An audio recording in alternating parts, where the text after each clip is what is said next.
El otro día, cuando vimos las características del romanticismo, yo os expliqué que la literatura romántica estaba basada en la ideología romántica, que es la ideología del individualismo, la libertad, etcétera, pero que, claro, esa teoría o esa ideología después se aplica en los textos literarios de una manera concreta. Y se aplica, por ejemplo, a través de este poema de Espronceda, vais a ver esas características que se aplican, o cómo se aplican, mejor dicho, esas características, ese pensamiento romántico.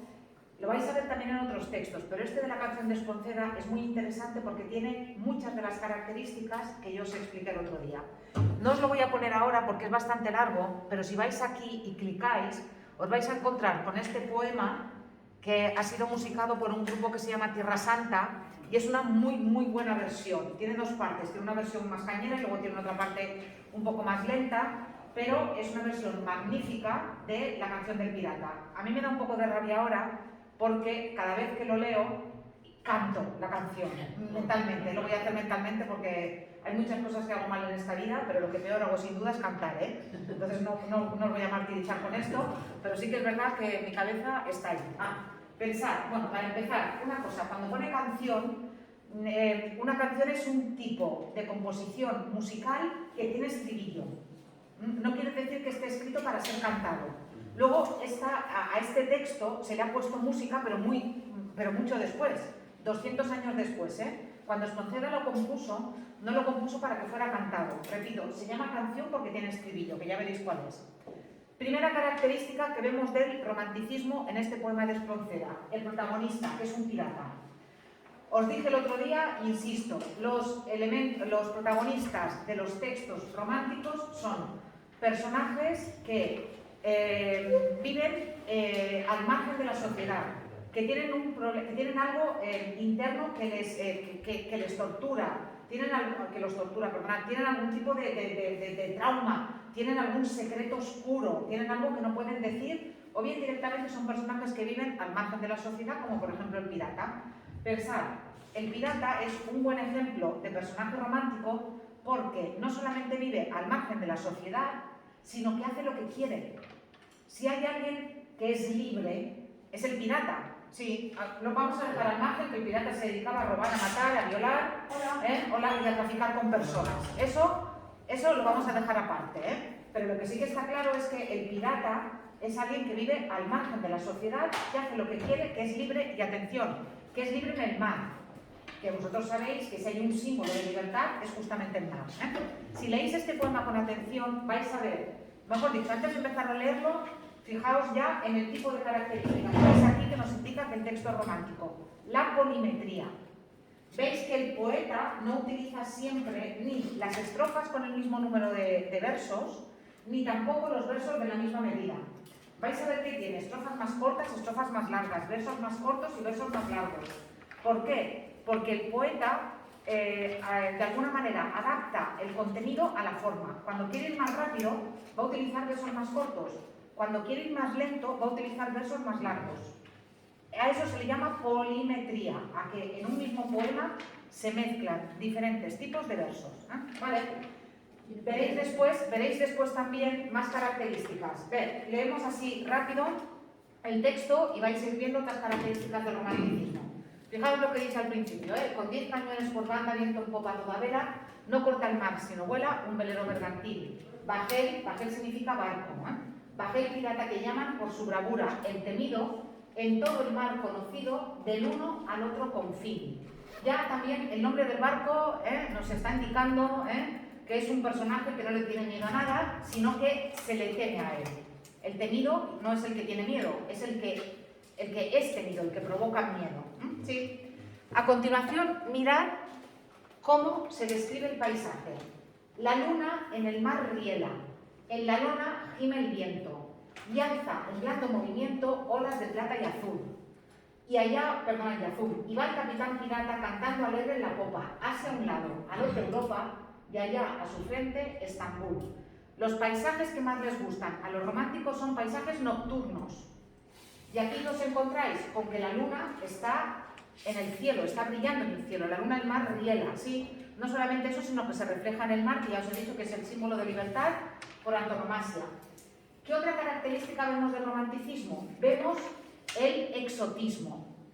En la época del romanticismo, pensad que estamos hablando de hace 200 años, Estambul, Asia, lo que no era exactamente donde tú habías nacido, donde te habías criado, era algo completamente exótico. Si recordáis, hablamos de que los románticos se evaden de la realidad que viven, que no les gusta, de dos maneras. Bien recurriendo al pasado y sitúan las obras, por ejemplo, en la Edad Media, bien recurriendo a lugares que son exóticos. El hecho de que aquí aparezca Asia, Europa y Estambul al frente nos indica eso, justamente. Aquí la evasión no se va a producir en el tiempo, sino en el espacio, lugares exóticos. Más, ¿cómo continúa el poema? Navega, velero mío, sin temor, que ni enemigo bravío, ni tormenta, ni bonanza, tu rumbo a torcer alcanza, ni a sujetar tu valor. Dime. ¿No será porque Turquía está partida entre Asia y Europa? Claro, claro, y además de todo eso también tenéis que pensar que hay un poquito de contexto histórico. Los piratas, ¿por dónde se movían? ¿Y dónde había mercados de esclavos? Evidentemente, en Estambul, en el norte de África, en todo el norte de África en realidad. Pero claro que es por eso, pero aún así sigue siendo que lo que tenéis que ver es que irse tan lejos es un rasgo de exotismo en aquella época. Hoy en día hemos viajado a Estambul, pero en aquella época poquísima era la gente que se movía, y mucho menos en un viaje tan largo. Sí. Venga, continúa después con la descripción de cómo viven en el barco. Navega, velero mío, sin temor, que el enemigo bravío, otra vez, ni tormenta, ni bonanza, tu rumbo al torcer alcanza, ni a sujetar tu valer. 20 presas hemos hecho a despecho del inglés, y han rendido sus pendones 100 naciones a mis pies. Esto es la falta de respeto por cualquier tipo de norma y por cualquier tipo de regla. O sea, ¿qué importa aquí? Aquí importa lo que yo hago y mi fuerza.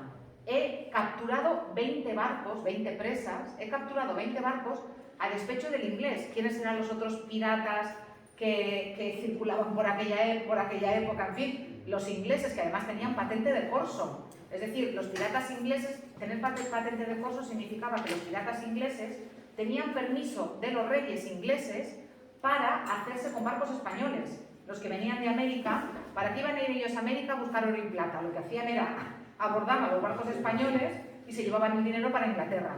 Eso es lo que significaba tener patente de corso. Y entonces aquí el pirata está diciendo, le he robado 20 barcos al inglés, a los piratas ingleses. Y no solamente eso, he conseguido que 100 naciones, evidentemente es una hipérbole, una exageración, se rindan a mis pies.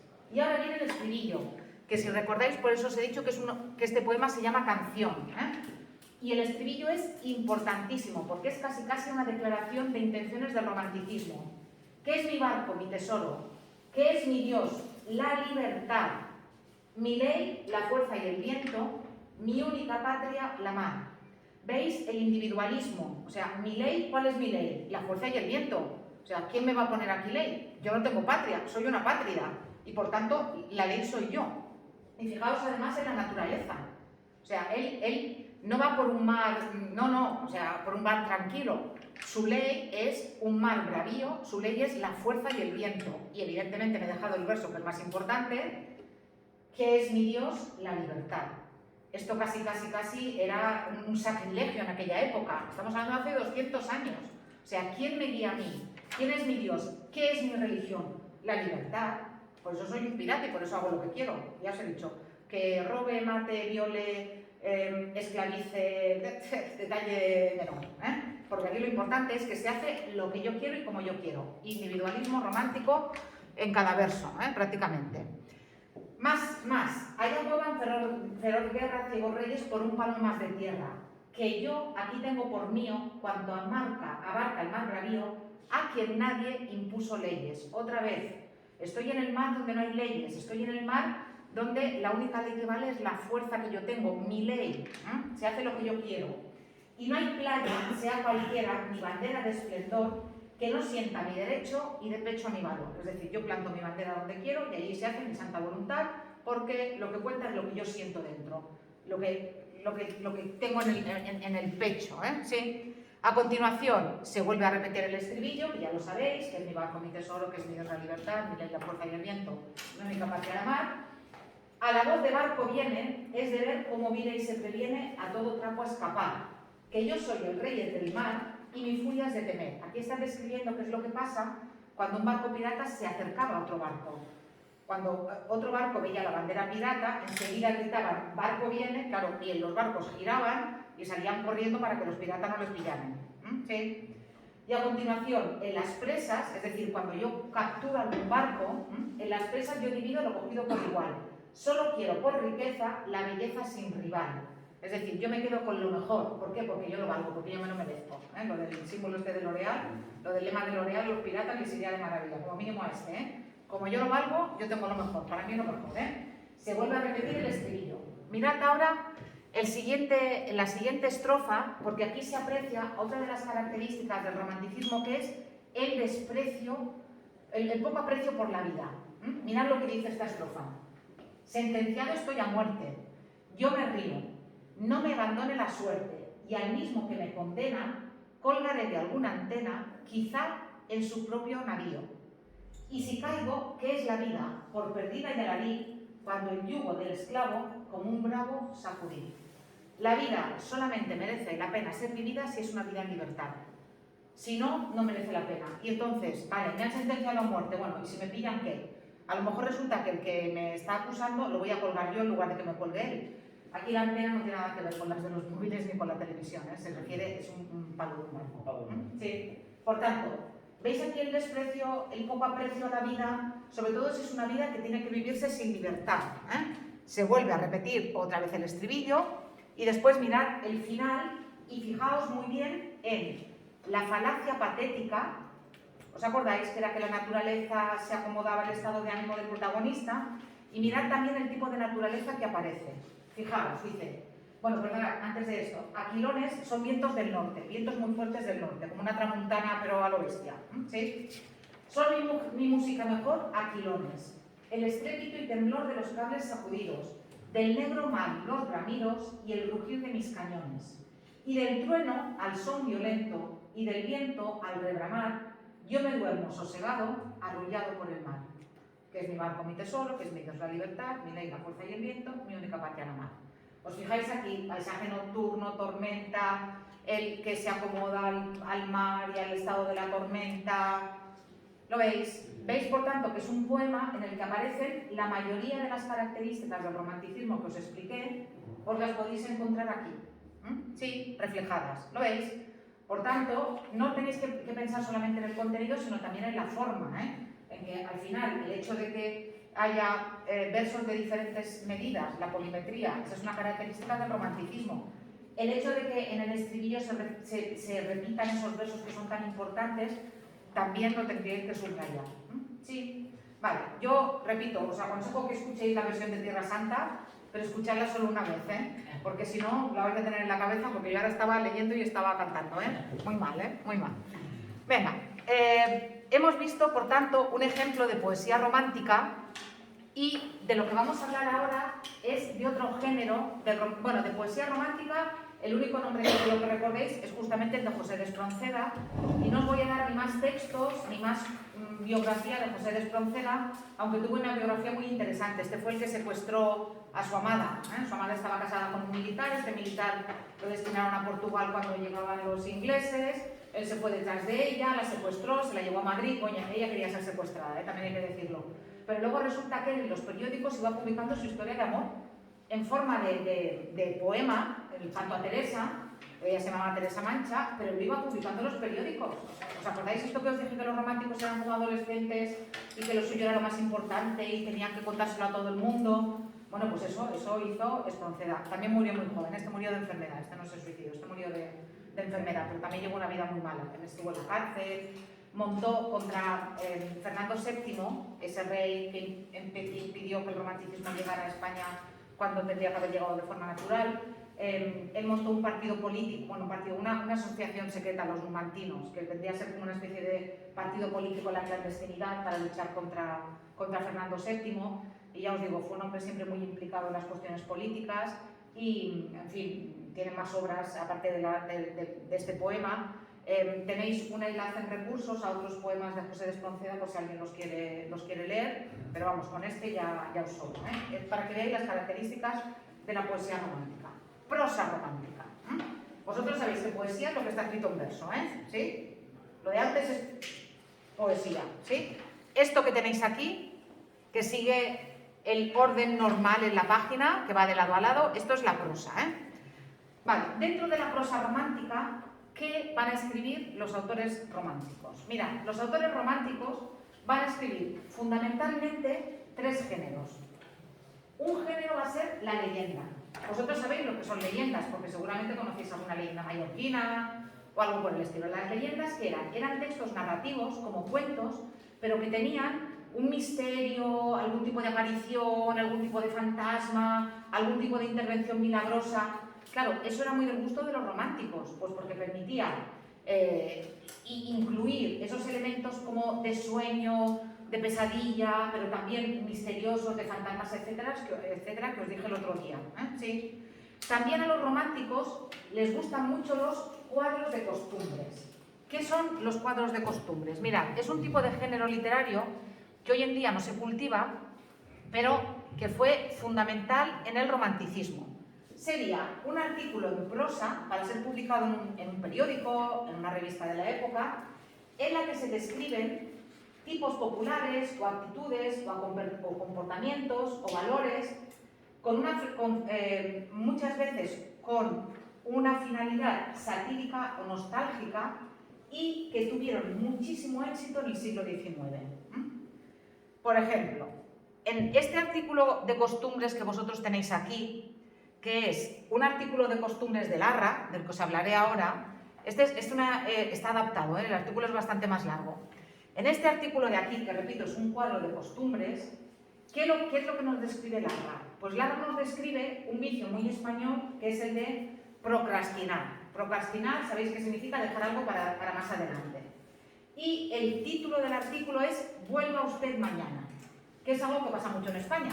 Vas a hacer una cosa, vas a Hacienda o vas a, yo que sé, a tráfico o lo que sea, y resulta que te falta algo. Resulta que la persona que tal, justamente ese día está enferma, o resulta que no sé qué tal, y vuelva usted mañana, vuelva usted mañana, vuelva usted mañana.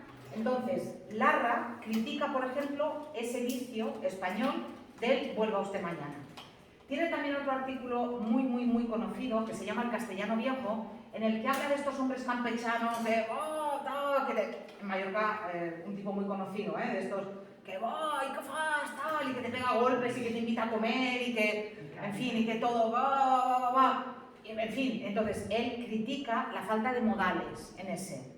Dice, confundimos muchas veces la cercanía con una falta mínima de educación. Ahí es muy divertido en ese porque describe, por ejemplo, cómo la señora le invita, este hombre que se llama Braulio, le invita a comer a su casa y la señora que tiene al lado le coge un trozo de carne y se la da a comer con su propio tenedor, del que ella ya ha comido. El niño de delante empieza a tirar aceitunas a la carne con tomate y a él le salpica todo el traje y le empiezan a caer, en fin, grasa en los ojos. Bueno. Es muy divertido, muy divertido. Esos serían cuadros de costumbres. ¿Sí? Y el otro gran género del romanticismo es la novela histórica. Ya os lo dije el otro día y os lo recuerdo. La novela histórica la inventan los románticos. Hasta el romanticismo no había novela histórica. Sabéis que una novela histórica es Siri, por ejemplo, la novela que vosotros leísteis en tercero. Es una novela que, escrita en el siglo XXI, habla de algún personaje o de alguna situación del pasado. En el caso de Siri, está escrita en el siglo XXI, pero ¿de qué hablaba? Hablaba del Cid, de un personaje del siglo XI. No sé si habéis visto o habéis leído Los pilares de la tierra, que es una novela de Ken Follett, histórica, famosísima, que habla de la construcción de una catedral. O La catedral del mar, de Ildefonso Falcones, que también hicieron serie en televisión, que habla de la construcción de Santa María del Mar, de la Catedral de Barcelona. Eso serían novelas históricas. ¿Por qué? Porque están situadas en el pasado, pero están escritas en la actualidad. Repito, es un género que se inventan los románticos. ¿Por qué? Porque como no les gusta la realidad que viven, se evaden. Y no sé si a alguien les suena Iván Joé. que segura Ivanhoe, lo digo así para que nos entendamos, vale, pues es de un autor escocés, Sir Walter Scott, que es el que se inventa el género de la novela histórica. Y a partir de entonces va a haber bastantes novelas históricas en castellano. Lo que pasa es que las novelas históricas que se escriben en castellano no son muy buenas. En general son bastante pesadas, a diferencia de las novelas históricas inglesas o francesas, por ejemplo, también. El Jorobado de Notre Dame, que seguramente os suena, que es Los misterios de París, es una novela histórica escrita en francés de la época del romanticismo. Que sé que os suena esto. Guillermo Tell, a lo mejor os suena también el de La manzana, alemana, también romántica. Es que hay muchas obras que... Los Tres mosqueteros, igual, Los Tres mosqueteros es una obra de Dumas que está escrita en el siglo XIX, pero que está situada en el siglo XVII. Por tanto, también sería una novela histórica. Pero ya os digo, las novelas históricas españolas del romanticismo no son demasiado buenas. ¿Qué autor en prosa quiero que recordéis? El autor del que ya os he hablado a propósito de los dos artículos de costumbres, Mariano José de Larra. Mira, Mariano José de Larra tuvo una vida muy breve. Fue este autor que murió ahora no sé si tenía 27 o 28 años. Que os dije el otro día que se suicidó pegándose un tiro delante del espejo. Si alguna vez vais a Madrid y visitáis el Museo del Romanticismo, allí veréis la pistola con la que Larra se suicidó. Además, el Museo del Romanticismo en Madrid es muy recomendable porque es una casa de la época que además está decorada, tiene los muebles, etcétera, como la época. O sea, no es un museo que tú vas y ves cuadros colgados. Hay cuadros colgados, pero son los cuadros que había en una casa de aquella época. Y se hace un recorrido por el romanticismo, viendo en realidad cómo vivían los románticos en aquella época. Los muebles, los utensilios que tenían, la distribución de los palacios. Es muy interesante. Si alguna vez vais a Madrid, es uno de estos museos, además, que es pequeño, que no cansa. No es ir a ver el Prado, que el Prado hay que verlo, pero no hay que verlo entero. Hay que ver 3 o 4 cuadros, porque si no, no tendré que dar ganas de volver luego a ir allí. Sí. Por tanto, lo que os decía, Mariano José de Larra, que fue este autor que a pesar de tener 28 años fue absolutamente imprescindible, o es absolutamente imprescindible para entender la historia de la literatura del siglo XIX. Él también se metió en política, él también tuvo una vida muy triste, con muchos problemas sentimentales, con problemas económicos. También militó en un partido político, luego se cambió, luego se anularon las elecciones, luego sus compañeros del primer partido lo rechazaban y los del segundo también. Y al final, cuando se suicidó por una serie de razones varias y mezcladas. Y la verdad es que si en lugar de haber muerto con 28 hubiera vivido hasta los 48, solamente 20 años más, a saber qué habría escrito. Dentro de su obra, lo más destacado son estos artículos de costumbres, estos cuadros de costumbres que publicaba muchas veces en periódicos que él mismo inventaba.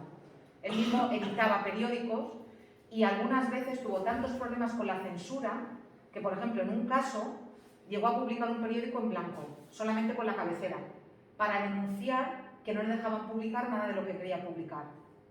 Ya os digo que intentó ser libre y claro, si hoy en día no podemos, imaginaos en aquella época, pero muy recomendable.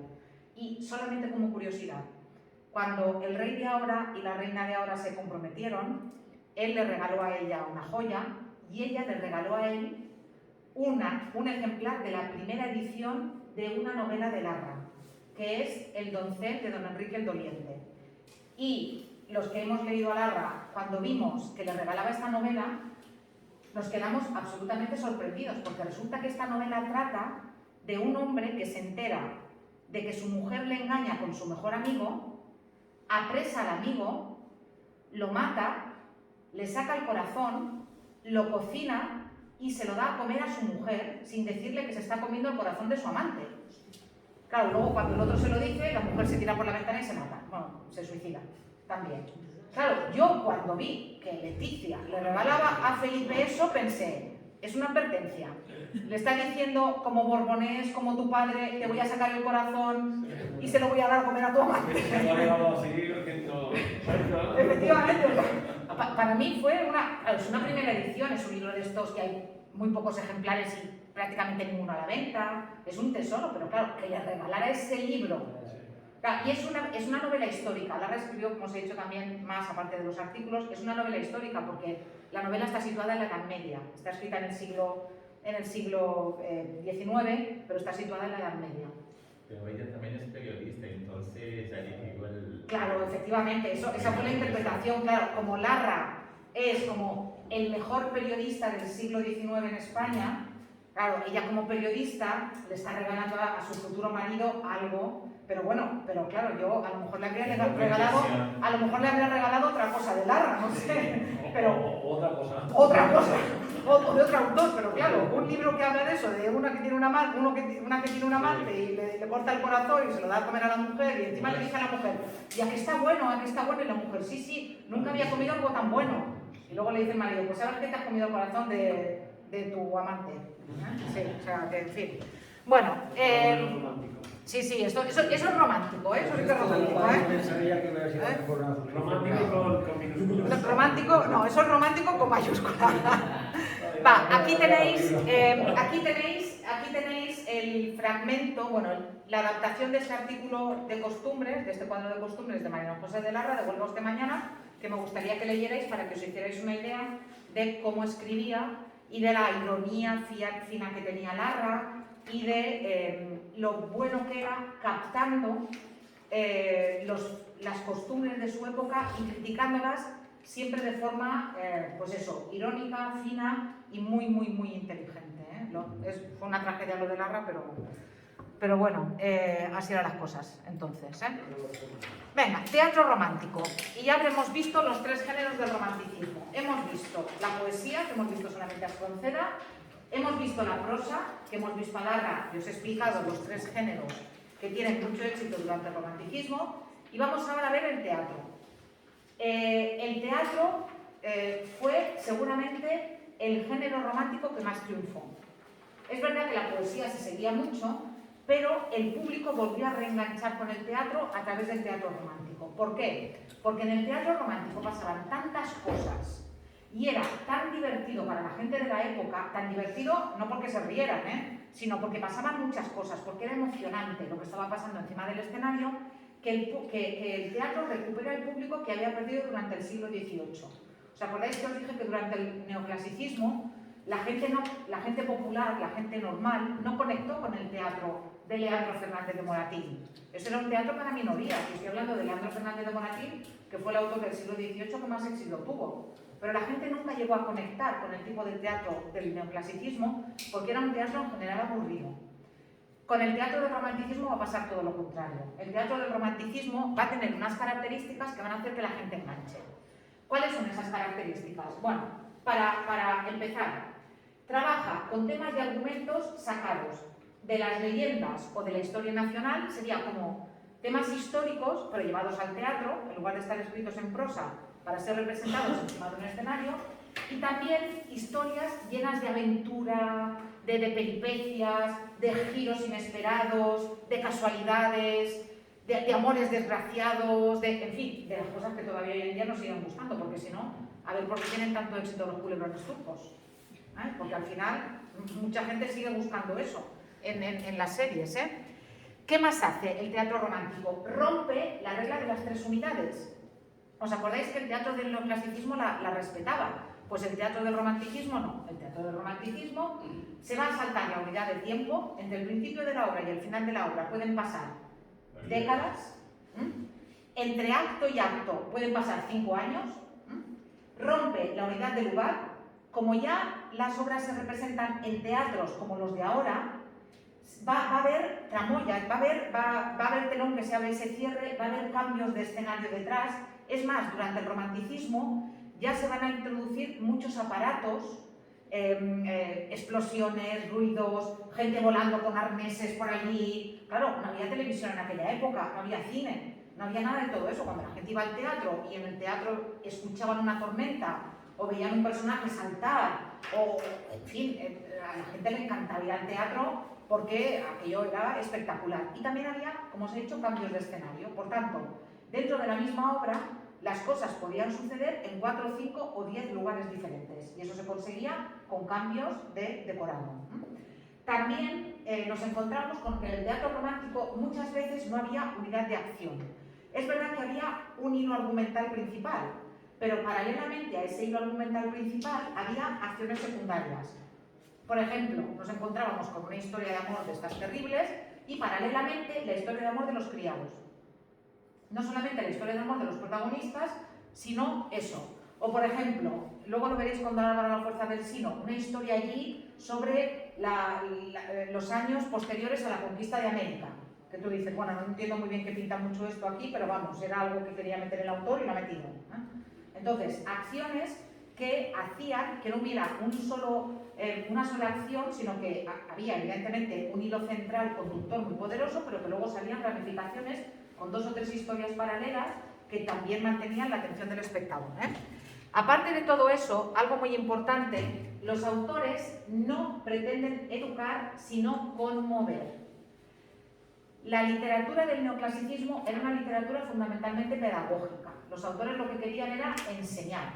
Los románticos no. Los románticos lo que quieren es que salgas del teatro conmovido, que llores, que rías, que te emociones, y que no has aprendido nada, da igual. ¿Te has emocionado? Sí, pues suficiente. Eso es lo que pretendo. Más cosas.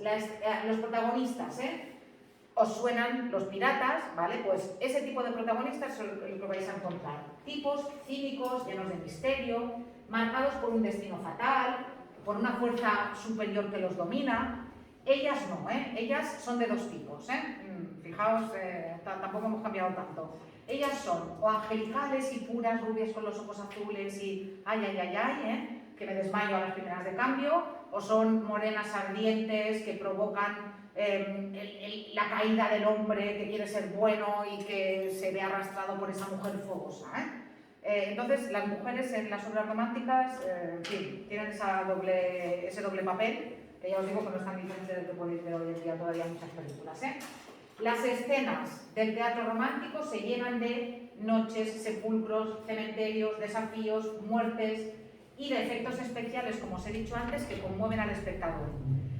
Por ejemplo, hay duelos encima del escenario, gente muriendo encima del escenario. Claro, esto los neoclásicos no lo hubieran hecho nunca jamás. Y ya os digo, tormentas y desafíos, etc. ¿Qué más? Los autores románticos utilizan muchas interrogaciones, exclamaciones, exageraciones, metáforas, antítesis y un lenguaje donde predominan adjetivos que tienen que ver con el sueño, con la fantasía, pero también con la noche, con las tormentas, con lo extremado. Va a ser un lenguaje en general muy, muy extremado, lo veréis, llenos de hoy y ay y uy y me muero y te mueres y qué desastre y los desafíos, cosas por el estilo. Si no lo voy a leer ahora porque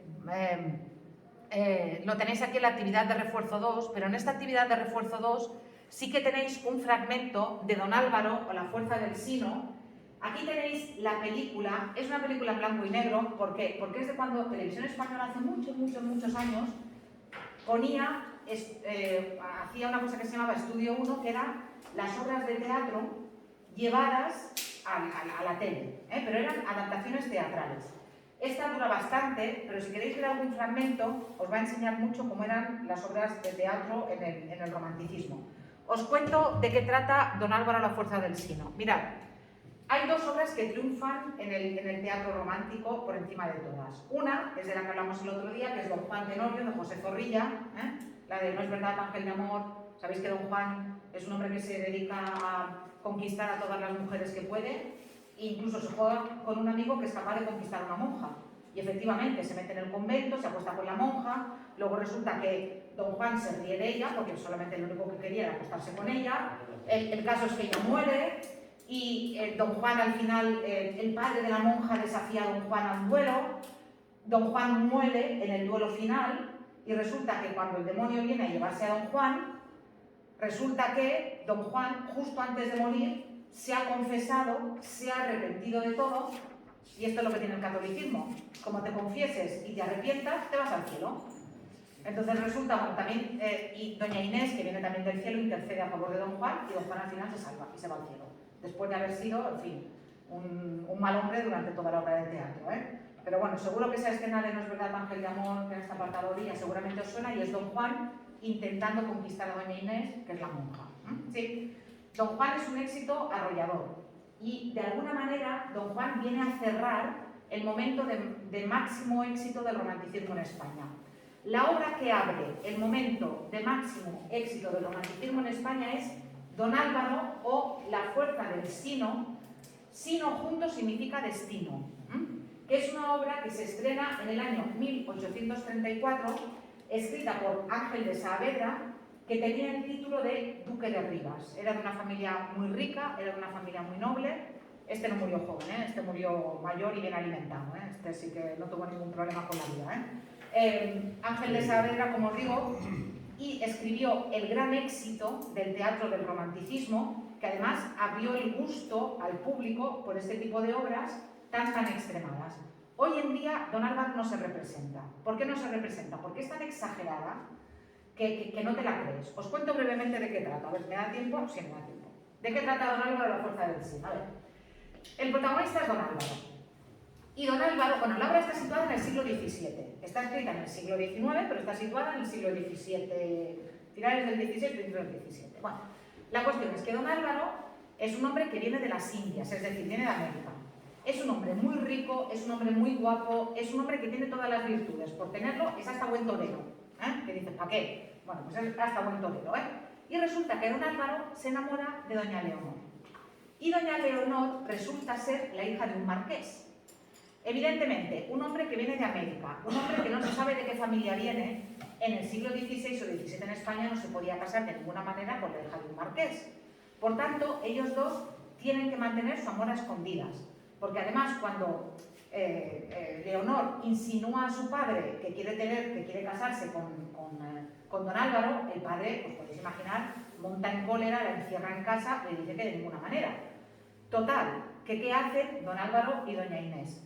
Lo que hacen es que pactan que una noche él la irá a buscar a su casa, al palacio donde vive, y que él ya tendrá a un cura en una ermita, apalabrado, de manera que ellos saldrán de la casa por la noche, se irán a la ermita, se casarán, y una vez se hayan casado, consumarán el matrimonio, es decir, tendrán relaciones sexuales, el matrimonio ya no se podrá anular, y el padre de Doña Leonor ya tendrá que aceptar el matrimonio.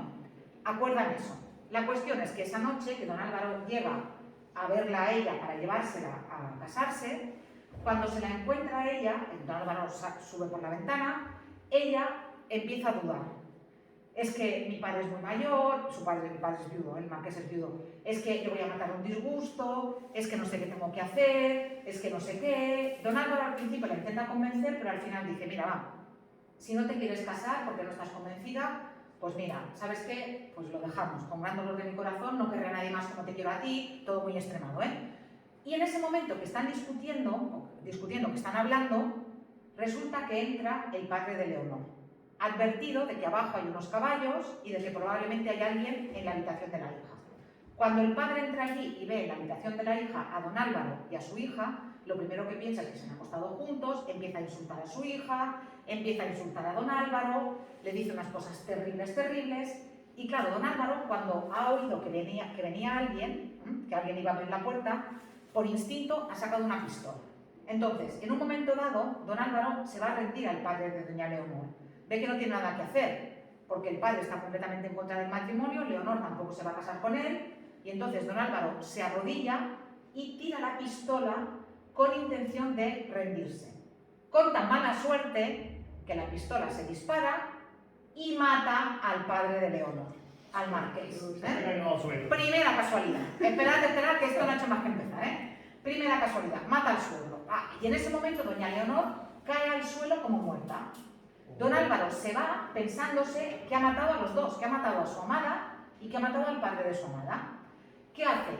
Como en esos tiempos había una guerra de España en Nápoles, en Italia, Don Álvaro se va a Italia y a luchar. Y como no le importa su vida, tema romántico del poco aprecio por la vida propia, ¿qué hace? Va siempre el primero en el campo de batalla y lucha mejor que nadie, se convierte en un héroe y en un momento dado salva a alguien. Por cierto, Don Álvaro está en Italia con nombre falso, Salva a un hombre, se hacen íntimos amigos y resulta que luego se descubre que ese hombre al que ha salvado la vida Don Álvaro es el hijo mayor del marqués, que había oído que Don Álvaro estaba en Italia y lo había ido buscando.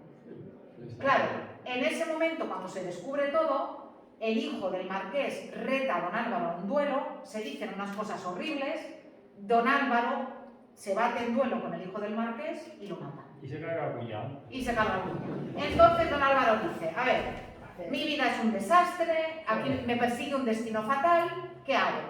Me voy a un convento. Si me meto en un convento, allí no voy a poder hacerle daño a nadie. Total, se mete en un convento otra vez con un nombre ficticio, con el nombre de don Rafael. Está ahí en el convento un montón de años, todo el mundo le tiene por un nombre muy santo, porque es muy bueno, porque hace mucha caridad, porque trata muy bien a todo el mundo, porque todo el mundo le quiere. Y al cabo de muchos años, un día llega al convento el hermano pequeño de doña Leonor, porque Leonor también tenía un hermano pequeño, ¿vale? Llega el hermano pequeño allí y le dice, tú no eres el padre Rafael, tú en realidad eres don Álvaro, tú has matado a mi padre, tú has matado a mi hermano y tú vas a morir. Y le empieza a contar una historia y le dice, además vas a morir en el peor momento porque tus padres, que resulta que el padre de don Álvaro era un español que se había casado con una princesa inca y había estado en la cárcel, pero luego resulta que ya les habían reivindicado y entonces su padre era virrey. Dice, tu padre te está buscando para que tú ocupes un lugar de honor allí, pero no vas a llegar porque yo te voy a matar. Y le empieza a decir un montón de cosas horribles, total, que salen fuera del convento, el hermano de Leonor le da una espada, se vuelven a batir en duelo y don Álvaro hiere de muerte al hermano de doña Leonor. Pero cuidado, el hermano de Leonor antes de morir, ¿qué hace? Pide confesión.